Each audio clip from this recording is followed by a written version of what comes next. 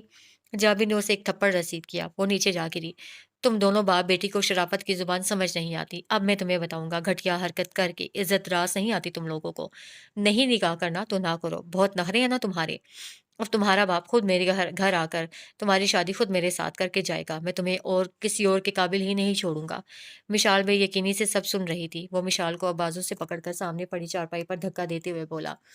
مشال جلدی سے چارپائی سے اٹھی، باہر بھاگنے لگی۔ جابر نے اسے بازو سے پکڑ کر اپنے قریب کیا۔ جابر کی آنکھوں میں خوف دیکھ کر مشال کی آنکھوں میں خوف دیکھ کر محظوظ ہوا۔ جابر پلیز چھوڑو مجھے گھر جانے دو، وہ روتے ہوئے بولی۔ اتنی جلدی بھی کیا ہے پروفیسر صاحبہ، میں خود گھر چھوڑ آؤں گا، پہلے میں اپنا بدلہ تو لے لوں، وہ کہتا ہوا پھر سے مشال کو چارپائی پر دھکا دے گیا۔ خود بھی اس پر جھکنے والا تھا کہ مشال نے جلدی سے دوسری طرف سے اٹھتے ہی گلاس اٹھا کر جابر کے سر پر مارا، گلاس ٹوٹ گیا۔ جابر نے سر پکڑا۔ تو کمینی، وہ غصے سے مشال کی طرف بڑھا۔ مشال نے پانی سے بھرا جگ اٹھا کر اس کو مارنا چاہا، مگر جابر نے جلدی سے اس کے ہاتھ کو پکڑ لیا، جبکہ دوسرا ہاتھ اس کی کمر کے گرد زور سے ڈالا۔ مشال اسے خود سے دور کرنے کی کوشش کر رہی تھی، مگر جابر کی گرفت مضبوط تھی۔ دوسرے ہاتھ سے جگ اس کے سر پر مارنا چاہتی تھی، مگر سارا پانی اب مشال پر گرا۔ مشال کے جسیم کے نقوش اب تھوڑے تھوڑے نظر آنے لگے۔ آنکھوں میں پھر سے آنسو آ گئے، جگ نیچے گر گیا۔ جابر نے دونوں ہاتھوں سے اسے تھام کر خود سے قریب کرنے کی کوشش کی۔ مشال اسے مسلسل پیچھے کر رہی تھی۔ مشال دل میں دعا گو تھی کہ کاش کوئی اس کی مدد کو آ جائے۔ اتنے میں زور سے دروازہ کھلا اور کوئی داخل ہوا۔ آنے والے نے ایک جھٹکے سے جابر کو کالر سے پکڑ کر مشال سے دور کیا۔ جابر لڑکھڑا گیا، جبکہ مشال نے حیرت سے اسے دیکھا۔ اسے اس وقت اس انسان کے آنے کی امید بالکل نہیں تھی۔ اس کے آنسوؤں میں مزید روانی آ گئی۔ جابر نے پھر سنبھل کر اس لڑکے کو دیکھا، جس نے اپنی جیکٹ اتار کر چارپائی پر پھینکی، جو اب اپنی شرٹ کے بازو فولڈ کر رہا تھا۔ کون ہو تم؟ اندر کیسے آئے؟ کہاں مر گئے ہو سارے؟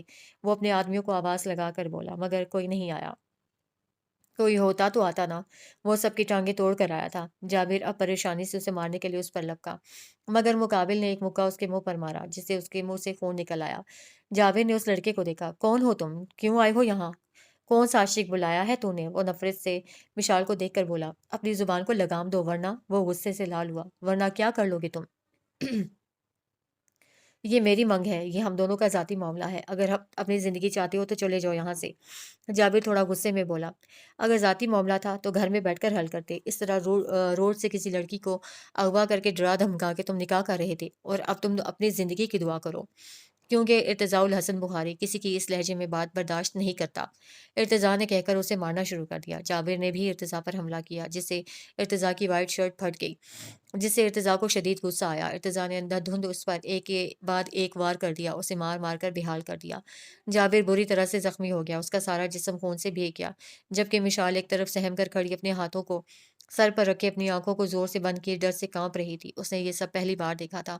اس کے گھر میں تو کوئی اس سے اونچی آواز میں بات بھی نہیں کرتا تھا۔ جب ارتضاء الحسن بخاری جابر کو مار مار کر تھک گیا تو مشال کو دیکھا، وہ اب اس کے پاس آیا، مشال کے بھیگے سراپے سے نظر چرائی اور اپنی جیکٹ اٹھا کر مشال کو پہنا دی۔ مشال روتے ہوئے اس کے سینے سے آ لگی، اس کے سینے سے لگ کر پھوٹ پھوٹ کر رو دی۔ ارتضاء الحسن بخاری ساکت رہ گیا۔ وہ ارتضاء کی پھٹی شرٹ کو زور سے میچے اب اس کے دل کے مقام پر اپنے آنسو گرا رہی تھی۔ اس کے آنسو ارتضاء کے دل کو موم کرتے ہوئے اب ارتضاء کی دل کی دنیا ہلا گئے۔ ارتضاء ساکت سا کھڑا رہا، وہ اسے اپنے حصار میں لینا چاہتا تھا، مگر پھر ہاتھ پیچھے کر لیے۔ کچھ پل اسی کی نظر ہو گئے۔ ارتضاء کو سمجھ نہیں آئی کہ وہ اسے کیسے خود سے دور کرے۔ ارتضاء کو ایسا لگ رہا تھا کہ اب اگر وہ دور ہوئی تو وہ سانس نہیں لے سکے گا، اور اوپر سے اس کے آنسو جن میں روانی آتی جا رہی تھی وہ ارتضاء کو بے چین کر رہے تھے۔ ارتضاء کی بے چینی بڑھتی جا رہی تھی، اور وہ تھی کہ نہ تو رونا بند کر رہی تھی، نہ ہی ارتضاء سے الگ ہو رہی تھی۔ جبکہ جابر جو بری طرح زخمی تھا اب زمین پہ پڑے سارا منظر دیکھ رہا تھا، خون سے لت پت تھا۔ اس نے اٹھنا چاہا مگر پھر گر گیا اور بے ہوش ہو گیا۔ تھوڑی دیر بعد اس کے کانوں میں مشال کی آواز آئی، میں تمہیں بہت برا سمجھتی تھی ارتضاء۔ اس کی آواز پر ارتضاء کو اس کے لب اپنے دل سے مس ہوتے ہوئے محسوس ہوئے۔ ارتضاء الحسن بخاری دھیرے سے مسکرایا، میں سچ میں بہت برا ہوں، مگر I have so many bad habits, but I believe me, I never touch a girl without my mom۔ اس کی آواز پر مشال اس سے دور ہوئی، بے حد شرمندہ ہوئی، گھنی پلکوں کی جھالر گرا لی۔ ارتزا کو اس کا روتا ہوا سرخ چہرہ جس پر شرم اور شرمندگی دونوں تھی بے حد خوبصورت لگا، اور اوپر سے اس کے چھوٹے سنہری چمکتے بال۔ ارتزا کو یہ منظر بہت بھلا لگا۔ کیا کچھ کمی تھی؟ ہاں، ارتزا کو ایک کمی محسوس ہوئی، اس کے ڈمپل کی۔ ارتزا کو وہ مشکل میں ڈال رہی تھی۔ یہ پہلی بار تھا کہ اس نے کسی لڑکی کو اتنا قریب سے دیکھا تھا۔ اس کا رویا رویا سا سراپا بے حد پیارا لگا ارتزا کو۔ ارتزا نے بلا شبہ اعتراف کیا کہ وہ دنیا کی پہلی لڑکی ہے جو رونے کے بعد اتنی خوبصورت لگ رہی تھی۔ سارا حسن سمٹ کر گویا اس کے چہرے پر آ گیا ہو۔ کوئی رونے کے بعد اتنا پیارا بھی لگتا ہے کیا؟ ارتزا کے دل نے سوال کیا، جس کا جواب تھا ہاں، ہاں بالکل۔ وشال یعنی رونے کے بعد بہت خوبصورت لگ سکتی تھی۔ وہ یقیناً دنیا کی پہلی لڑکی تھی جو رونے کے بعد اتنی خوبصورت لگ رہی تھی۔ ارتزا کے دل نے اس بات کی تصدیق کی۔ مشکل امر تھا اس وقت اس سے دور جانا، مگر ارتزا کا اس سے کوئی رشتہ نہیں تھا۔ ارتزا نے دل کی دھڑکن کو خاموش کروانا چاہا جو کسی اور ہی لے میں دھڑک رہی تھی۔ پھر وہ بنا کچھ کہے باہر نکل گیا۔ مشال نے بھی اس کی تقلید کی۔ باہر جابر کے آدمی اب زخمی پڑے تھے۔ ارتزا نے سب کی ٹانگیں توڑ دی تھیں۔ باہر آ کر اس نے فرنٹ ڈور کھولا۔ مشال چپ چاپ آگے بیٹھ گئی۔ سارا راستہ وہ دونوں کچھ نہیں بولے۔ مشال شرمندہ سے اس کی جیکٹ پہنے بیٹھی رہی۔ اس کی کولون کی خوشبو اس کی حواسوں پہ چھانے لگی۔ جبکہ ارتزا پھٹی شرٹ میں ڈرائیو کر رہا تھا، مشال نے اسے نظریں چرا لی۔ ارتزا نے گاڑی اس کے گھر کے باہر روکی۔ جب وہ اترنے لگی تو اسے ارتزا کی جیکٹ کا خیال آیا۔ وہ گاڑی سے اتر کر جیکٹ اتارنے ہی لگی تھی کہ وہ گاڑی زن سے بھگا لے گیا۔ مشال کو شدید غصہ آیا۔ کچھ دیر پہلے والی نرمی اب کہیں دور جا سوئی تھی۔ نخریلا، مغرور، بدتمیز انسان، وہ کہہ کر گھر کی طرف بڑھ گئی۔ ارتضاء الحسن بخاری اپنے روم میں شیشے کے سامنے کھڑا خود کو دیکھ رہا تھا۔ وہ ابھی بھی اسی شرٹ میں ملبوس تھا۔ اس کا چوڑا سینہ جہاں پر کچھ دیر پہلے وہ سر دیے رو رہی تھی، ابھی بھی ارتضاء کو اس کا لمس محسوس ہو رہا تھا۔ ارتضاء اسی ایک لمحے میں جیسے قید ہو کر رہ گیا۔ ارتضاء کو اپنی کچھ دن پہلے والی بے چینی کی وجہ آج سمجھ آئی، جب اس نے ارتضاء کی شرٹ کو زور سے پکڑا تھا۔